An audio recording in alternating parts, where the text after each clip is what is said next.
Good evening. I'm Ian Altavere, the Beale Family Chair of the MFA's Department of Contemporary Art, and it's a thrill to welcome you all to the Hale Distinguished Artist Lecture this evening, something we present in partnership with the School of the Museum of Fine Arts at Tufts University, and it is with our deep thanks to Deborah and Martin Hale and family for endowing this special program. The artists that we've been able to present over the years are of vital importance, and it is an evening that we all look forward to all year long. This year's lecture accompanies the exhibition Rituals for Remembering, Ana Mendieta and María Magdalena Campos-Pons, on view just upstairs in our Foster galleries until February 22nd. For that, to make that exhibition possible, generous support was provided by the Abrams Foundation and the Henry and Lois Foster Fund for Contemporary Exhibitions. Additional support came from Linda Mason, the Amy and Jonathan Purvu Fund for the exhibition of Contemporary Art and Sculpture, the Diane Crane Family and Jonathan and Gina Crane Family Funds, the Barbara Jane Anderson Fund, and the Lee and Stephen Broad Fund for Latin American Art. Our thanks again to all of these generous donors who make the presentation of contemporary art here at the MFA so possible. And it's with great pleasure that I introduce my distinguished colleague, Carmen Ermo, who joined the museum in September of 2024 as the Lorraine and Alan Bressler Curator of Contemporary Art. Carmen curated the recent and indelible survey of Campos-Pons' career, which began at the Brooklyn Museum in 2023, traveled to the Frist in Nashville, and finished at the Getty Center in Los Angeles just earlier this year. Join me in welcoming Carmen, who will introduce our distinguished speaker tonight.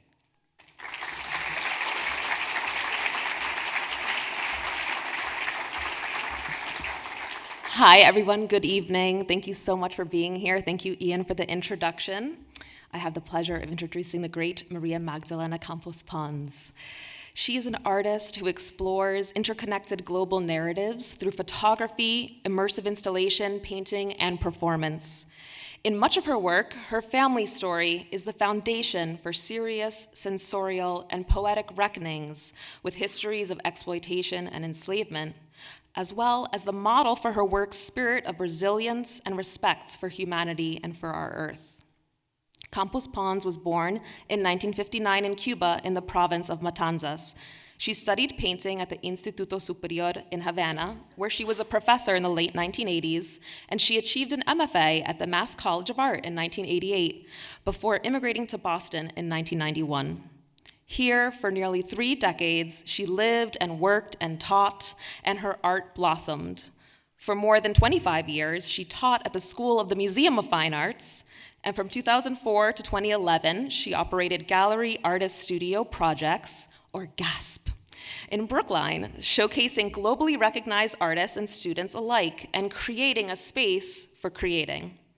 Her work has been celebrated in multimedia solo exhibitions, to name only a few, at the Museum of Modern Art in 1998, the Indianapolis Museum of Art, now Newfields, in 2007, the Peabody Essex Museum in Salem in 2015, and behold, as Ian introduced, mentioning that it traveled to the Frist Art Museum in Nashville, where she now resides, and now she is the Cornelius Vanderbilt Chair of Fine Arts at Vanderbilt University.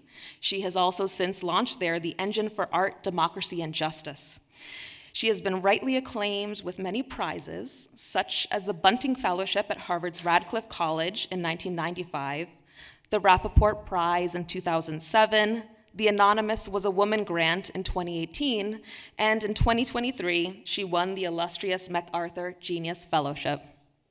Yes, Campos-Pons' performances have graced and cleansed venues like the National Gallery in DC, the Tate Modern in London, and the Venice Biennale.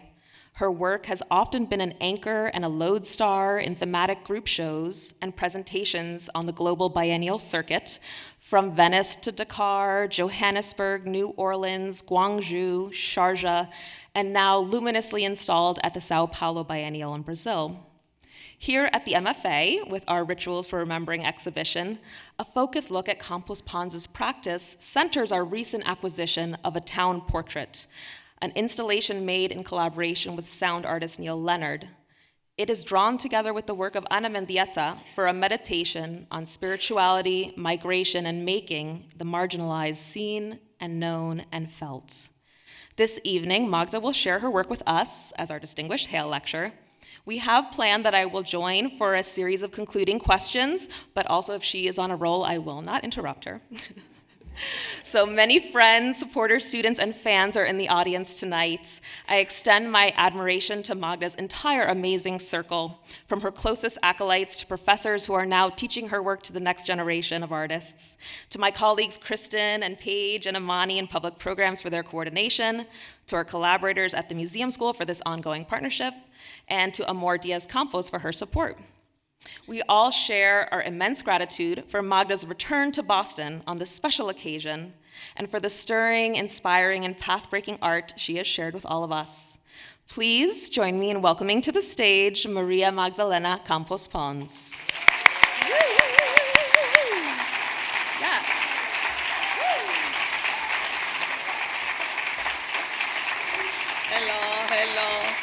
Hello. Oh my God. Oh my goodness. I am so happy to be here. I am so grateful to be here. I am humbled by the opportunity to be here today and speak with you. I am humbled by the opportunity to be invited to be a visiting artist in this institution in which I spent so many years, and from where I learned so much. And I am really emoted, to say the least, to be here and to, from a pretty quick glance, seeing family, ex-students, now great artists, colleagues. So you guys look wonderful from here, from my corner here. I saw, when I was invited to do the Deborah and Martin Hale lecture, that more than a lecture, I was interested to do a conversation among friends. This is what I feel coming back to Boston and to this particular auditorium in which so many times I sit in the audience with my students.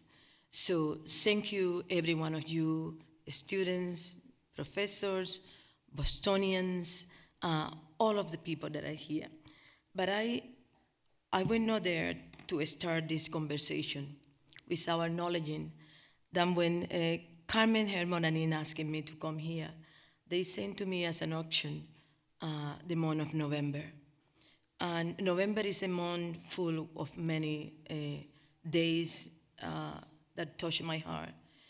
But November 13, 1913, my father, Sotero Arcadio Campos Suri, was born in the city of Cardenas in the province of Matanzas. And into contextualizing this conversation in the idea of history, or a conversation about people who were no heroes, I wanted to center and dedicated my soul to him, a man whose last grade in a school was third grade, but from who I have my love for literature, always asking questions, always trying to understand things visible and invisible around me. The man that told me that I did have eyes on my back, and I painted. And that also, when I came from the first bag with a small object made in the Escuela Provincial de Artes, Provincial School of Art in Matanzas, small plastered litter, a cast, he took me, put me in our cart of the time, the horse, named Guareira, and took me with Guareira and the little caster of plaster to the entire town, and he was telling all our neighbors, she have just done a monument. And that reading of such a simple little scenes as monument was inscribed in my heart, in my family, who, without being here, installed in me a desire to search, to be restored, to really create a space of discomfort when it was needed, to learn and to literally reveal what needed to be found at the time. Boston has been, and it was, a great home. And I'm going to do something very quickly because my time here in the podium is limited. It's not for the whole night, but I'm going to do something very simple and quickly. Thank you and gratitude to Martin and Deborah Hale. Thank you to Henry Isaac, who picked me when I arrived January 18, 1988 at Logan Airport with dreadlocks and inappropriate dress to this town. To Steve Lockwood and Jenny Lockwood, who in Medford were my first home in Boston. When I arrived the next morning at Mass Art, I met, as I was entered the door, Neil Leonard, who gave me Arcadio and many moments of fantastic art. Thank you to Bill and Harris and Florence Ladd, who I met at the IC8 and gave me the opportunity to be a student at Harvard and created incredible moment of friendships. And as I always say, Harvard changed my life.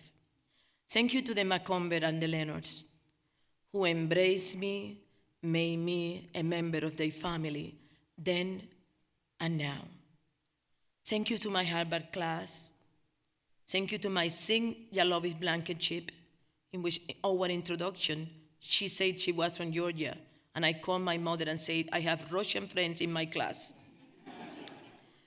To Skip Gates, to Alice Wright, the first gallery that I ever exhibit here, to Mario Diacono, who recently passed, the second gallery that I have here, to Howard Jerzeski, to Milena Kalinoskova, to Matthew Tuteybaum, to Lisa Friedman, to Alison Kemmerer, to Rafaela Plateau, to Philly and Jerry Rappaport, Edmund Barrigated, Jeff Keogh, Barbara Hitchcock, John Rutter, Jane Farber, Camilo Alvarez, Portia Harkers, in my heart, Jennifer Merger, Dina Desch, Leila Mike, Jen Willis, and my students, my amazing students at SMFA. They are so many, and they are here.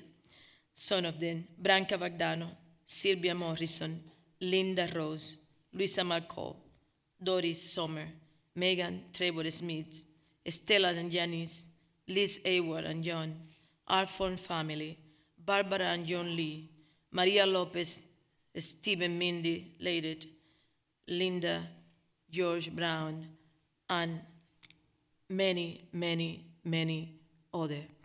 I'm most certain that I am missing some names here, but I try very quickly to just mention numerous people that have been so important, so fundamental.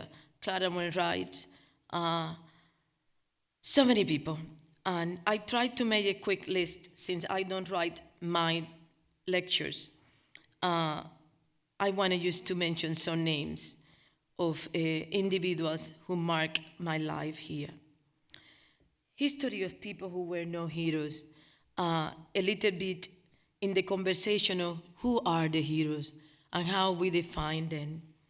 I learned that I needed to create my own heroes, and I needed to narrate and to bring into the conversation of contemporary art stories and narrative of people whose life and making were fundamental to my own life. This presentation is not only of my making, it's the result of the extraordinary work of Carmen Hermon and Massey Harris, who, after Lisa Freeman, built the second retrospective of my work. And I am centering these reflections in the work that both of them, as curators, saw that was important to highlight in this particular time of my life. I dream and conceive history of people who were no heroes, growing up in an enslaved barrack. This is the entire title of the series. And in a moment in which, in the discourse of post-coloniality, I saw that it was very important to talk about intimate spaces of that discussion. The family, the house, the town, the sites in which history in every day take place. So this particular piece was inaugurated in 1993 at the Bunting Institute, Radcliffe in Harvard, under the leadership of the extraordinary Florence Ladd, now in Europe. And the whole idea was to create a sculpture out of conversation. I was trying then, and I still now, to find the language of memory, to find the language that translates how do we think and depict places that we are no longer in it. And I was thinking, of course, in the realm and in the long history of art, that maybe Joseph Kosuth and all his conversation on language was a reference, but I wanted to do something else.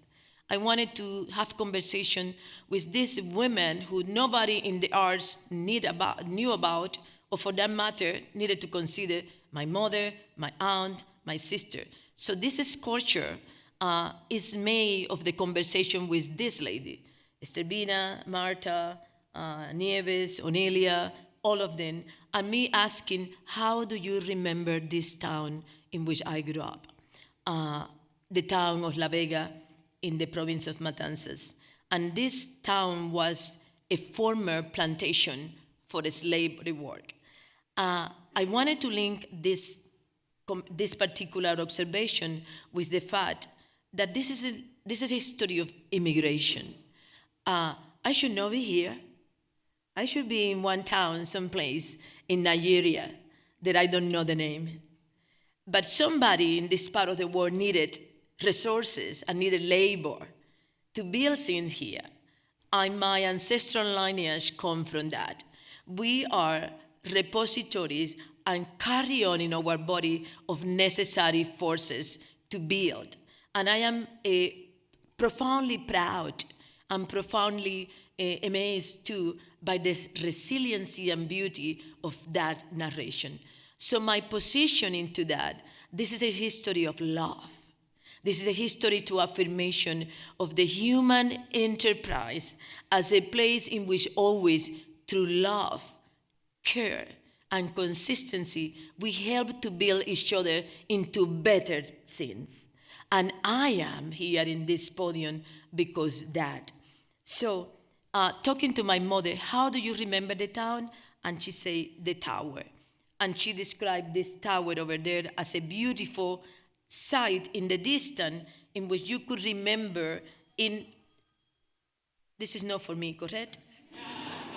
Because I have a club here telling me when I need to finish. And I know that I tend to speak more than I am asked for. So I'm going to try to go here. But what I wanted to concise in this comment, this is a conceptual piece. This is a piece in which many people will not think about conceptualism, but it is. It was about making a sculpture, 3D form out of language. How do you remember the fountain? Oh, it was a little form like that. What is one in the center? And I went there and construct with a glass and clay and what else? And copper text. I wanted to write in the ceramic. And I wanted that the writing looked like a handwriting. So I practice and try with many materials. And no work is never made alone. I was called at that time the Queen of Styles at Radcliffe College. And George McComber told me that I was really ready to be a construction worker. I couldn't do a kitchen, a bathroom, anything like that with my tile work. And Matthew Siegel, who was here and maybe still here, helped me a lot at the Radcliffe Ceramic. And Nancy Salvage was a fantastic host for me at that ceramic studio, which means I locked myself in that place day and night. And I was told that center with glass was difficult to do, but I was so surprised when Christine Temin wrote in the Boston Globe exactly what that sentence say. And you needed to do a little performativity of ring around the rosy to read the scene. So I say, fantastic, it worked. So as an artist has been curious at history, I stole from people that I love. When I came here, the first city that I visited to look at a museum was Philadelphia to see Marcel Duchamp.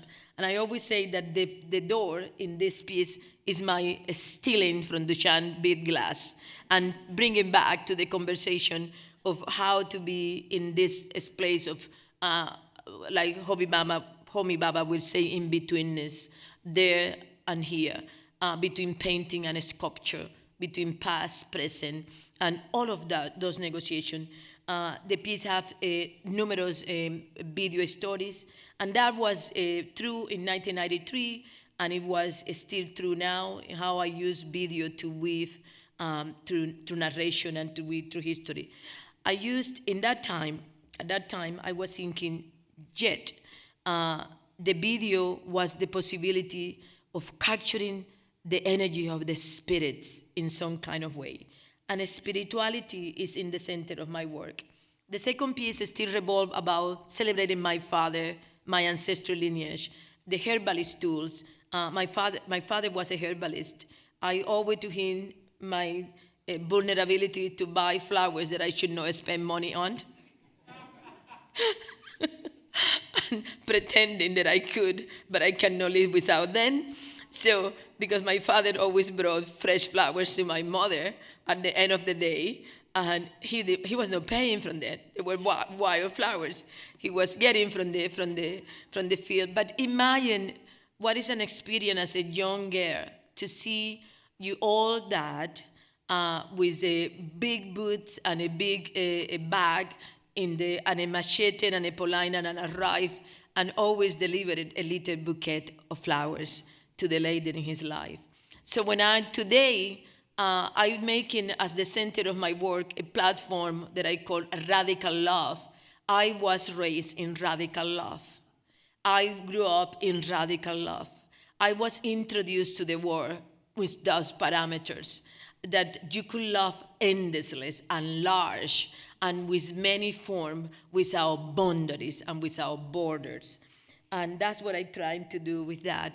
And the next image is I dream about those places. I dream with many years when I came to live in America with the sugarcane plantations, the one that I grew up in and the ones that I saw. So when I have the opportunity to come back to Cuba, this skeletal structure, those phantasmagoric structure stay in my mind, and I try to work with them. The next piece precedes this one, and it was from 1991. I did that piece in Canada, and it was, again, a conversation about memory.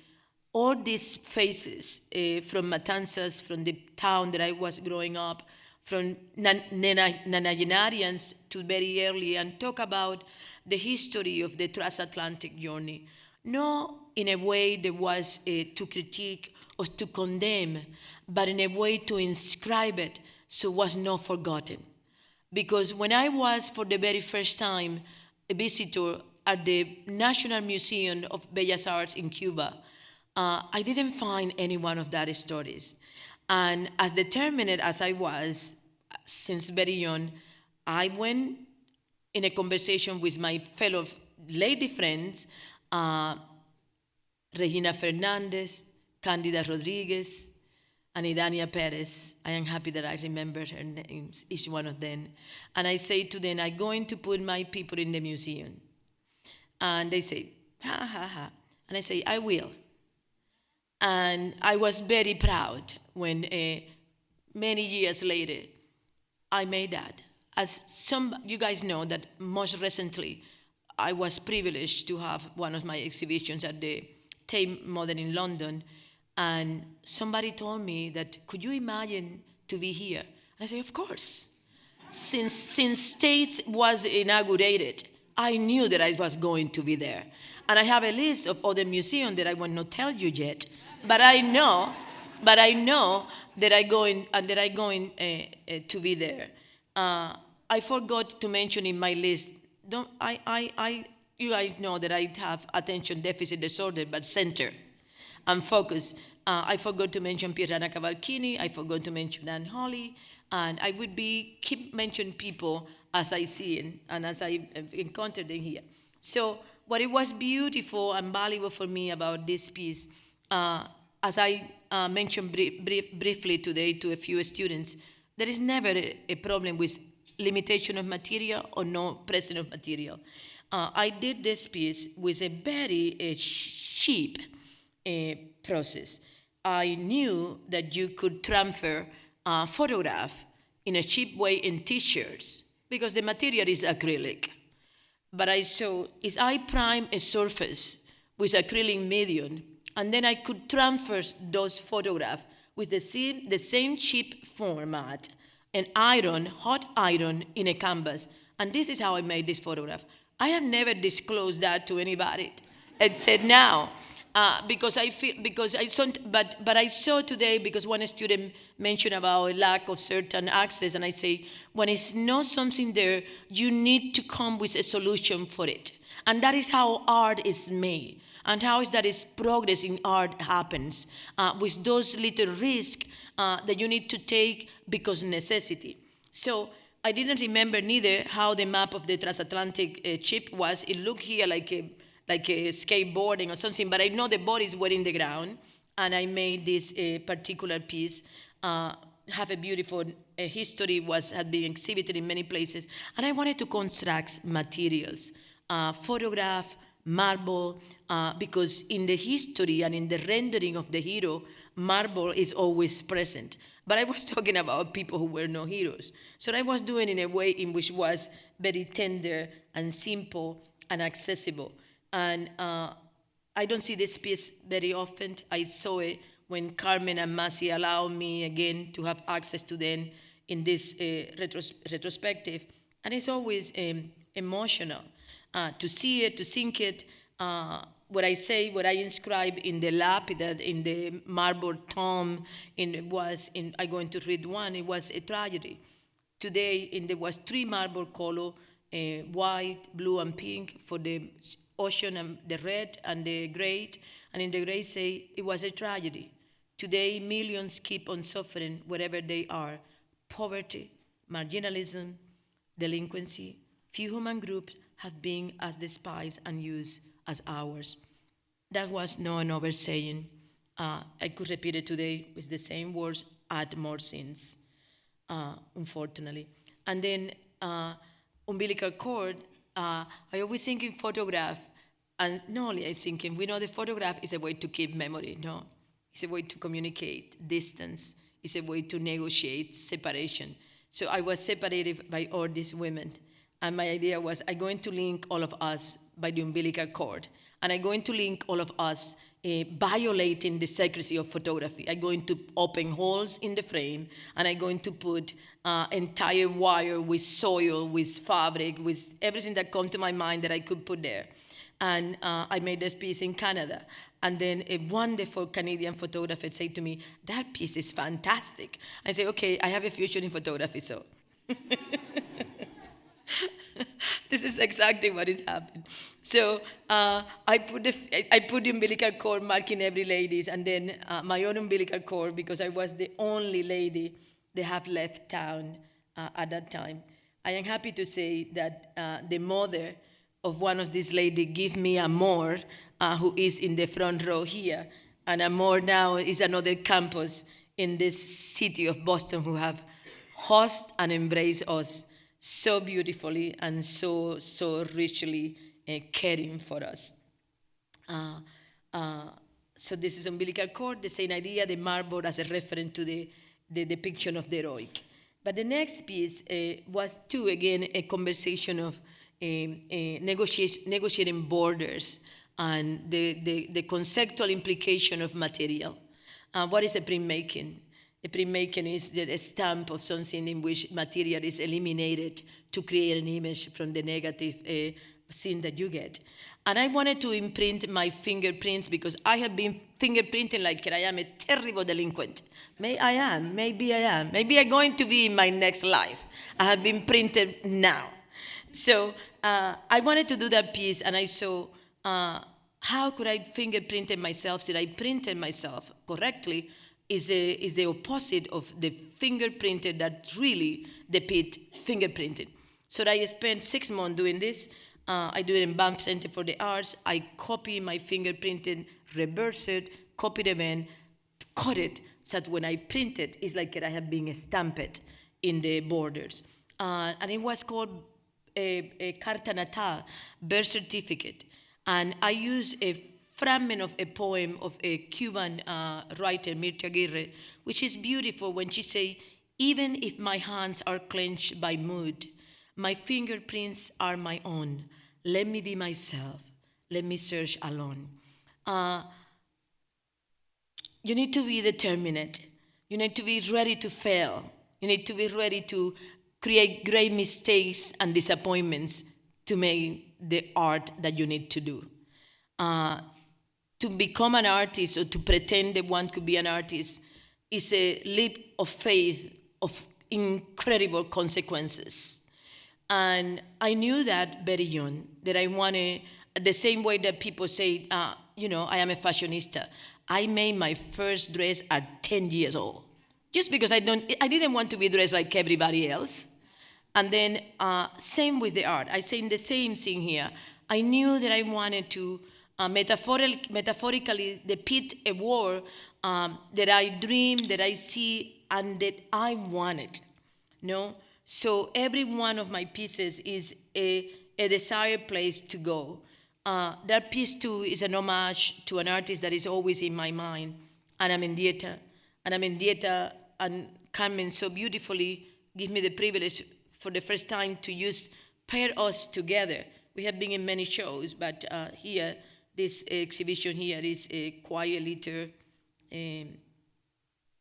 precious space. So Anna worked in many amateur bar paper, which is a paper made in Mexico. It's just pounded from the bark. There is something beautiful about sculpting this bark until it's thin as a piece of paper. It's a very beautiful way to rethinking the making of the source. So I wanted to converse too about this duality of the black body in the diaspora, which is darkness and in between browns. So the piece is all the browns and lights that could be found in my fingertips. And the fragility of the language, I still speaking in Spanglish, and I would die speaking Spanglish. And so I wrote in English in glass and in Spanish in the wood, in which I feel more secure. History of People Who Were No Heroes is a piece in 3 parts. Second part is Spoken Softly with Mama. Spoken Softly with Mama is just a love letter to my mother and all the women in my family. They were beautiful, elegant, poised, and they do labor. They iron, they wash clothes, all of that, and all of them were almost like ready for taking a photograph. My mother would fight with me about how undone my hair could be or something, because she was always so pretty put together, as well with my aunt. So what I did was, the tool that they use, iron boards and irons, make it in this material. This piece, as you guys know, or you guys are going to know now, was premiered in 1998 at MoMA. I was invited by the great Barbara London, 1994. I was surprised. Is this letter serious or is it hot? But it was serious. And I have the privilege to exhibit it at MoMA in 1998. I was a few nights ago in MoMA for the opening of Wilfredo Lam, talking about all of this. But this is an altar. This is a Shirin. This is a place I wanted to worship my ladies. And then I have seen many people worshiping then to the piece. The center core of my quest has been, how do I speak truth? Not the truth that is not the truth that is the truth, and still make people stay in front of it without wanting to leave. No, how do you hold people in front of your work and tell them things that are maybe harsh or difficult? Beauty is a complex concept. Beauty is I have worked with beauty in a desperate attempt to get your attention. So, and I am still doing that, and I keep with doing that. This piece is enchanted in a way. I did since the word unexpected. I embroidered, I photograph, I threw videos in top of photograph and embroidery when videos were not put upside down because we were still in I'm going to call this the analog time of video. That's a new language. And it was a fantastic scene, and I remember the later short clothes we were exhibiting at the same time in the Museum of Modern Art, and I keep getting letters from MoMA telling me that they're taking a few more meters of my show because I needed to put a painting by short clothes, and I was thinking, So there's a moment that I think that I'm going to say no. And Neil Lennon said at the time, no, take it. Even if they give you a shoebox, you still do it. It was wonderful. I always command and have so much respect for Barbara for the sculpt my work at that time. So these are some sample of that piece. This is the second part. All the ladies in my family that were already gone. The videos, image are all performativity. And the sound was made by, of course, Neil Lerner at that time, and has been celebrated, exhibited in many parts of the world, and is in the collection of Ottawa Museum of Art, and another one version was commissioned after by the Spelman College. The third part of that piece is Meanwhile the Girls Were Playing, was premiered at MIT the year 2000, and it was the first town portrait, the narration of the town, spoken softly with mama, domesticity, intimacy, and a town portraying innocence, but also the scenes that happened behind innocence. The girls were playing, but many things were happening in this society, in the country, in the reality, and they were playing with nothing. They were playing with little wheels invented. They were playing with cotton candy. They were playing with seeing birds, and then the image of the grandmother that is omnipresent, that is always there, counterclockwise, calling to the ancestor. It's a piece with a rich life too, has been in many museums and places, and it continued this idea of juxtaposing material, juxtaposing narration, and creating a choreography in which the space is immersive. You need to be inside, you need to surround those circles. I remember when the piece opened in MIT, children around the piece mesmerized, and that always is something that I am curious about. I did in 2010 possible, Sugar Bittersweet. And Sugar Bittersweet was a different conversation about the narration of the history of the transatlantic journey, who was involved, what are the implications. And it was all about sitting stools, African and Chinese, and spears, and in between the sugar and the glass, because the piece is made both with cast sugar and cast glass. And one of the ideas from here was that in the language of the sugar agriculture, we have a cane in Cuba that is called azúcar cristalina, like glass. And the fact that powdered sugar and powdered glass look similar. So this is a more conceptual rumination of the material and the concept, and the fact that when I was young, anytime that they trying to give me sugar, water sugar, which keep you going, even if you don't have anything to eat, I start crying. And until today, I don't like sugar. I am not a very good friend of sugar, which is a good thing. So in 2013, the first piece, Spoken Softly with Mama, was in Venice Biennale in 2001. I was privileged to be one of the very first 3 women in the very first African Forum in Venice Biennale. In 2013, a Cuban invited me to be part of the pavilion, and I did this piece, which title is complex, 53 plus 1 equal 54, plus 1 equal 55. That was my age, the age of the Biennale, and the edition of the Biennale. And it was all a conversation twisted about the complication of life in Cuba, which is still complex now. And I was so in the idea of bird cages because even, like Maya Angelou say, the birds singing still in the cage. You cannot ever stop voices of freedom, of beauty, and expression. So just you could cage the bird, but not the sun. No, so that was one of the ideas in this piece. Inside, there are tons of little video screen with narrative of life in Cuba. And this performance was an actor in the Piazza de San Marco, and I take the honor to be the first a little out of the mind artist who take Piazza de San Marco without asking permission to the Italians.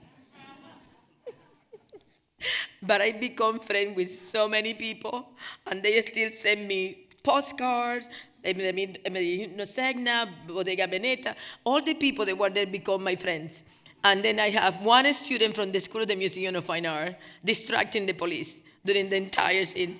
So this piece, and it was briefly, this piece, that was the year that Venice Biennale was about the encyclopedic museum. So I brought together all these ideas that constitute ancestry and heritage. Chinese from my mother's side, father's side, Yoruba from my father's side, mother's side, and link it together that in Venezia, all these people make together as traders, and the Europeans. So I have a Yoruba crown in the top of my hair, a Chinese gun, and you don't see it here, but I am wearing Sergio Rossi's sandals of that year. Sergio Rossi was one of the most important Venetian shoemaker. And I have the privilege to make the Rossis, and then everybody in the piazza wanted to talk my feet because they thinking that I am a priest. And I say to them, no, I am an artist in performance. Don't think that I am going to fix you. I am just here making my performance piece. 2 very different things. So, next, I don't know if I mentioned Trevor Smith and John Baseches and Pierre and Megan Smith, but this piece was made in 2015, was inaugurated in 2016 at the Peabody Essex Museum, Alchemy of the Soul. But now I have thinking that I have touched the sugar industry in every form, and the only thing that was missing was alcohol, the famous Havana Club. So I imagine, how could you make in glass bubbling alchemy? So this piece is really, again, a conceptual approach about smelled, feeling, sensing, all of that together, and then rendering them in this impossible material. a lot of you saw the piece, and we made the catalog with liquid in the cover, still holding, and we don't know how long. And also, I want to say, so you look at the piece. I don't know if I have a laser point here on how it works. Is this a laser point? Maybe. Well, the piece in the back, no, in the very back, in the right of the left, is really my rumination in Giorgio Morandi. I went all the way to Bologna to understand Giorgio Morandi. I love his palette. I love his understanding of monochrome in painting. I love his scale. I love that. And then I find out that Giorgio Morandi father have a factory of bottles. So the mystery of his practice was not that he was a genius. He was a genius, but he was surrounded by bottles. And I want to say in this moment this: every single art piece from any moment in history, from any artist, we could discuss that later, but I'm going to say it now, is autobiographical. And it's a reflection of selfhood. Same for science. It's just a question. It's just an inquiry. It's just something that is in your mind and you don't know, and you're going to fight with it, sometime for the rest of your life. So I want to say that because when you are a woman artist, when you are a black artist, when you are a Caribbean artist, so many times, and then you put a portrait or you make a reference to yourself, oh, she's talking about identity. No, we all talk about identity, including Robert Motherwell and Edward Kelly. Every single one of us. And I am not locating myself within. I am saying that it's just a question. It could be the shadow that was in your window and you become an Edward Kelly.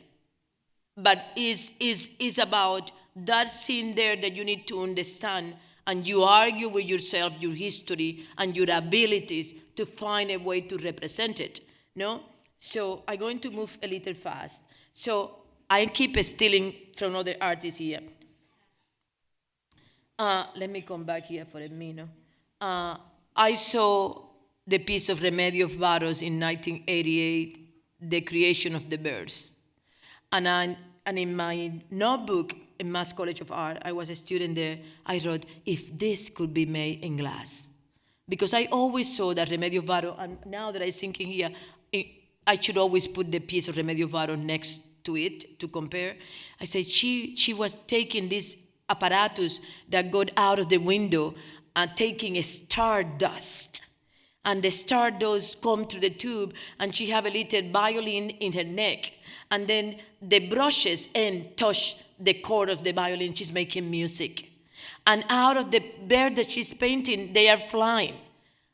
That is air in the space. So this brilliant woman managed to put in a small painting all the senses. You could breathe, you could fly, you could taste, and you could touch. No? And that for me has been a very important scene for performativity, and all of the other scenes that I have tried to. Glass has been so important. And this is Matanzas sound map, which was premiered first in Documenta in 2017. And it's a topography of sounds through the region of Matanzas. Sounds were collected by Neil Leonard, and many sounds come from members of my family. In these two other images in the side is my the musical group of my cousin, Ajimiro, the entire family playing, and the sugarcane fields, and me trying to fish in Matanzas River. The next image is the piece has been acquired by the Tate Modern, and the next image is the version that I did for the Tate Modern, in which I built this sculpture. If anybody has, many people here have visited the tank, you know that it's a very difficult space. And I always say to my installation students, to make installation art, you need to do like a little dog. go out in the poll, raise your hand, pee, and mark the space. No? So this wall, which is really a depiction of the three most important trees in my town of Matanzas, was my pissing moment in the tank. It was the first time that these columns had been put together in that way. I used metal, divide the space in two, and it's a very, very beautiful space. I was lucky enough that I was invited to do the performance for the 25th anniversary birthday of the foundation of the Tate with my husband Kamal Malak, who is here, and we rock the house, and we were extremely happy. And there is I added to the piece a new video to the side, which is the video of the sugar fields, and so bring together again this idea of back to alchemy, back to the material fragility versus very controlled surfaces. I am using, of course, trying always to understand new methodologies. So laser cut metal has been important in that piece. And I built the piece, fabricated the piece in London with a fantastic atelier for anybody that wants to know, called Millimeter in London. And because Carmen used that piece as well, I am stealing from another artist, Alexander Carter. Always had been fascinated with him, but I wanted to go in a different way, making a mobile out of a material that is more difficult, glass. And this whole piece started from a very difficult incident, the killing of Breonna Taylor. It was pandemia, everybody's locked. We were in shock for many scenes. The war was transforming itself in this miasma that we are still now, in scenes that were going to come that we didn't know. And in the middle of that, I remember that butterflies make beautiful eyes in their skins to protect themselves from predators. So the eyes, no? And I saw that if Breonna Taylor have butterflies, she may be alive. And I used her pupil to build one of them. And all this piece is all this fragile glass, and in some way menacing above you or around you, and surrounded to you as a protection, good eye, or eliminating the bad energy. It's a monumental play with physics, and it had been quite beautifully received. And by the way, MFA, one is for sale. So the painting that I did with that is this. I was thinking how to commemorate and celebrate those live flowers. So flowers as good energy, good spirit, but I mix the eyes of the butterfly with the flowers. And it's this piece that is a watercolored ink, gouache, and print on paper. They have a very beautiful life as well. And this piece, a little bit of my heritage in the African side. And I did part of the piece in I think that is, I forgot the year of my piece, but it's there in the data. I started the piece in the Radcliffe a college here at the ceramic studio, and then moved the piece into a different version. And this is the latest version that was presented at my gallery in Berlin, Barbara Thom, and these are some samples of that piece. Every one of the ceramic pot is an homage to an Orisha, and is in reference to my mother's side of the family, whose father have a Chinese ancestry. And this is replenishing, which I always say is home, is a house, is hogar, is letter H for all the sense of proximity and love, is my mother and myself. I was talking with John Rutter, who has been an anchor in, and I don't know, should I say thank you to John Rutter and Barbara Hitchcock and Tracy Short and Jennifer, all the people that work with me with the Polaroid camera. Photography and the Polaroid has been an anchor in my practice.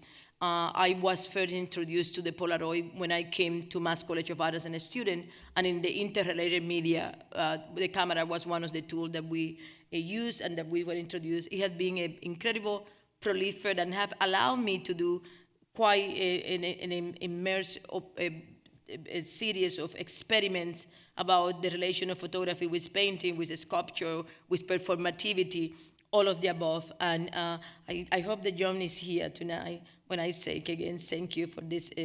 So my mother was in the studio, the Polaroid studio in 2001 in New York. And as well was my son Arcadio. At the same time, I don't have the picture here, but it's there. And Elevata, 2002, was really a piece coming from my ruminations about the frescoes in Italy and the color of the fresco. I have the opportunity to see a lot of art in Italy, Raphael or many others, and be totally in love. I have a love affair with that. And so this is a piece between heaven and bottom of the ocean, or something suspending buoyancy, and it's all by a sculptural hair. Every line in those pieces are a hair that I am weaving and playing with, and this one, which is in the collection of the MFA, the saying I wanted to sculpt with hair. And the making of that piece, I was in the Acela train sculpting hair, and everybody looked at me like, who is this lady and what she's doing?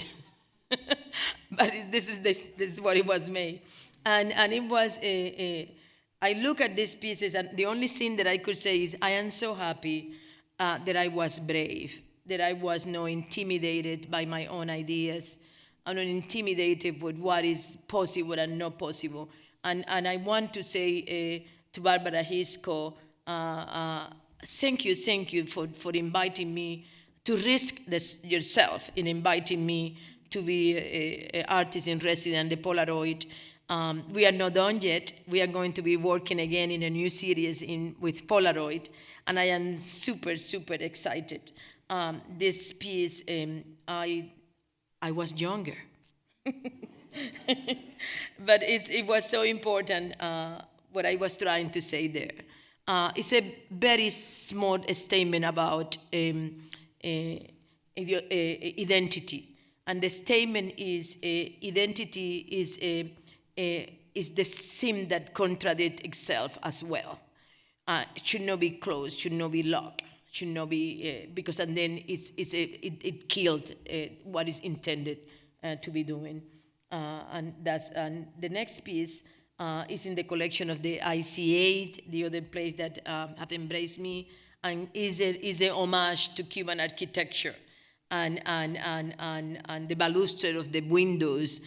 This piece was made with a single necklace that was given to me by a seller in Paris. I didn't have any money, but I loved the necklace, and I don't know what they say, that I say that he said, that necklace is yours. And I decided that I wanted to make this entire piece about elegance and Africa and Paris and the Caribbean. So this is the name Classic Creole. And I'm happy that it's at the ICA. This piece here is an entire song of love to my boy, Arcadio, the magician tools. It was John. He would bring home all the experiments, tornadoes, wind, rain, and all of that.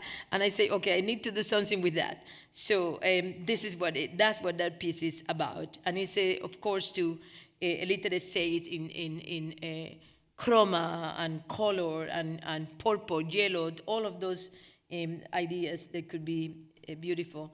Blue Refuge. It's in the collection of the Cordova Museum, I believe. And the Phyllis and Jerome Rappaport, one of my biggest and wonderful supporters, and giving me the Rappaport Prize and doing so much for art in this region. And this is a Caribbean woman in a blizzard. In some ways, and me stealing a little bit from Matisse without him knowing. And the next piece is, and I'm going to almost rush this a little bit because I know that I am over time, big time now. Shooting a Star for the Fallen Soldiers is a flower that I live with. It was given to me when I did the performance at the IC8 in 1992, and it's called Midnight Blooming. Every time that the flower bloom, I save the flower the next day. And I have this huge collection of the blossoms dry. And I made that piece in the middle in which we were losing soldiers, so shooting a star for the fallen soldier.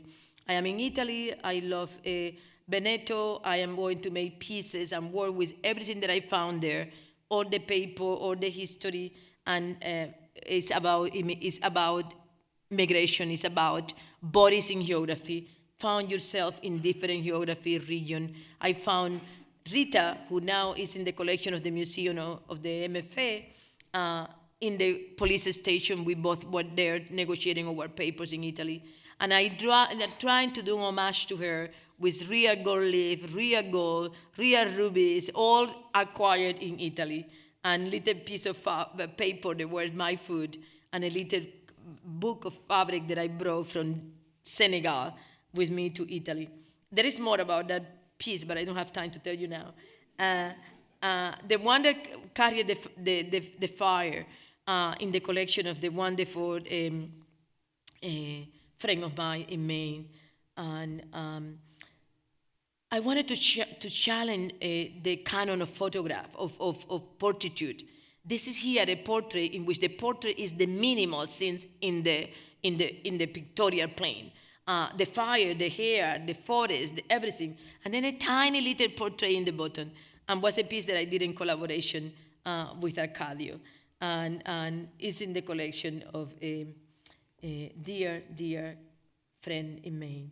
Habla la Madre. I seen that Dale Hamilton, Helena Metaferia, Mima McWilliam, and a few other people, Dale and Ben and Evelyn, I see you all in front, but I maybe forgot the name of somebody here. All my students. I love them. They know that. I try to drag them everywhere and to do great scenes, and they doing great scenes as well. That piece was, it's become iconic in the Guggenheim, and it was the first time that Black women artists were invited to exhibit at the Guggenheim under the great eye of Carrie Mewin and Cathy Delmes, who curated the show from Nashville. This is all about my mother. She always know the space in between, and she knew, and it's a watercolor and ink, and I have so much fun doing that piece. And these are all the watercolors of that series, Army of Angel, Descending. I just trying to be here a master watercolor. I spend a lot of hours looking, researching the great watercolorists from Europe, from America, Turner, Sargent, all of them. And then I want to do my own watercolor because I have been invited to do a fresco in Italy, so I am getting prepared myself. The Miasma series in Pandemia. And then going to go quickly, Secret of the Magnolia Tree, arriving in Nashville, trying to understand that region, that place, that city, the state of Tennessee, the history of the Magnolia Tree. But I want to say, too, that the owls, I have been visiting my owls all my life, blah, blah, blah. And then trying to contextualize this in there. And there is a tiny little texture that is in the bottom at the level of the legs, because I was using a clothing for there of a a dress for my performance at Documenta in the Owls made by Megan Smith, the wife of Trevor Smith, which is an incredible cloth maker here in town. And Megan did this dress for me, and I wanted to say thank you, Megan, if you are here in the room tonight. And that piece is in the collection of MoMA. It's gigantic. It's an entire city of them. More is coming. And so I wanted to show you here in the context of the Carmen Magnificent exhibition at the Brooklyn Museum, how the piece is in relation to the mobile, to relation to photography. That show was curated masterfully. It was so beautiful. And then Del Hamilton and Elena Metaferia, Latasha Digg doing this. And I'm going to play next.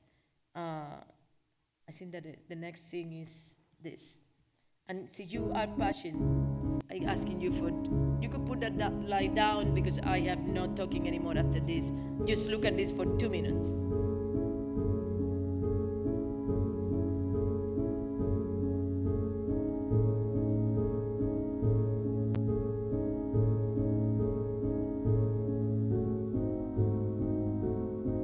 Okay, guys, stay closer, stay together. We need to do this together. 1, 2, 3, 4, 5, as many as possible to get together to have this done. Let's move together in a pack. Let's move together in a group. Let's move together in a pack. Tight, shoulder to shoulder, arm to arm, foot to foot. Let's move together in a pack. Stay together. Stay still. Erect. Do not doubt. Do not look back. Do not look to the side. Just look front. Let's do it. Let's start and let's finish this experiment in transmutation of love.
Stephen Clark, Daniel Bell, Irran Small, Peter Chimes.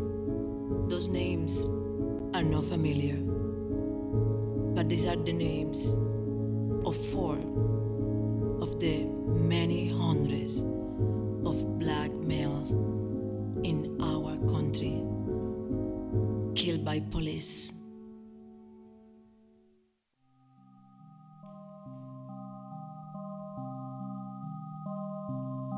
That piece is a fragment of a 30-minute video and performance that was produced by Kamak Productions, which is Kamal Malak and Magda Campos-Pons.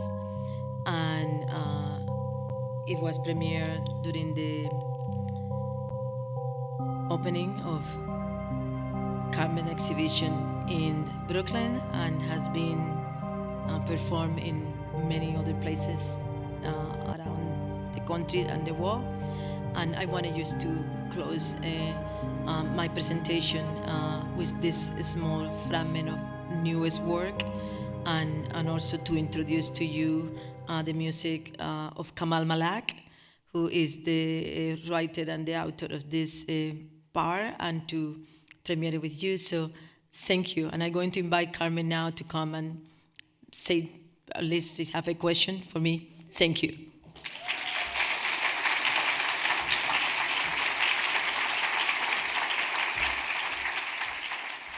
Wow, Magda. I think I'm just going to call it there. That was beautiful. Can we get a rousing round of applause for the amazing María Magdalena Campos-Pons?